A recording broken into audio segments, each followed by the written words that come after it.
Jangan dengerin cerita serem sendirian kalau nggak mau kayak cerita yang satu ini. Jadi cerita ini gue dapet dari salah satu penonton live gue cerita serem malam Jumat minggu lalu. Jadi kan kita beres cerita serem itu kalau nggak salah sekitaran jam 11-an lebih dikit lah. Nah ini orang itu nge-DM sekitar jam setengah 2 pagi cuy.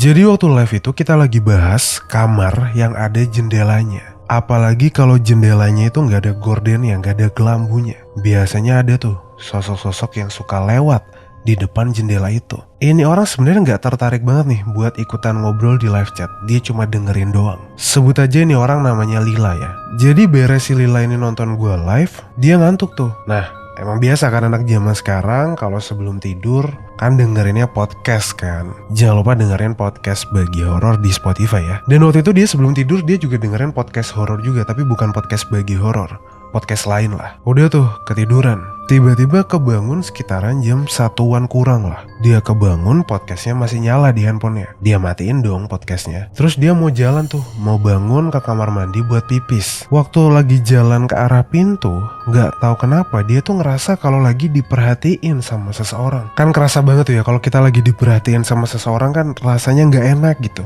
Nah dia tuh ngerasa kalau yang perhatiin ini dari jendela kamarnya. Gorden jendela kamar Lila ini emang tipis. Kalau ada bayangan di luar itu pasti kelihatan. Pas dia nengok ke arah jendela, itu ada bayangan berdiri cuy. Di depan jendelanya persis.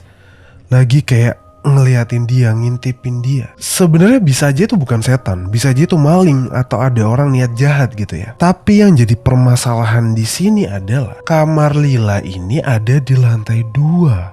Dan di depan jendela kamarnya Lila itu adalah genteng tetangga. Dan notabene nih, kalaupun ada orang yang naik ke genteng tetangganya, itu nggak mungkin bisa sampai ngintipin jendela kamar Lila yang ada di lantai 2. Karena tetangganya ini cuma satu lantai doang. Tanpa babi bu, Lila langsung lari ke kamar adiknya, tidur dungsel-dungsel bareng adiknya. Dan sempet-sempetnya jam setengah 2 pagi itu dia nge-DM cerita ini ke gue. Karena dia pikir kalau cerita ini nyambung sama apa yang gue ceritain waktu live tadi. Hati-hati.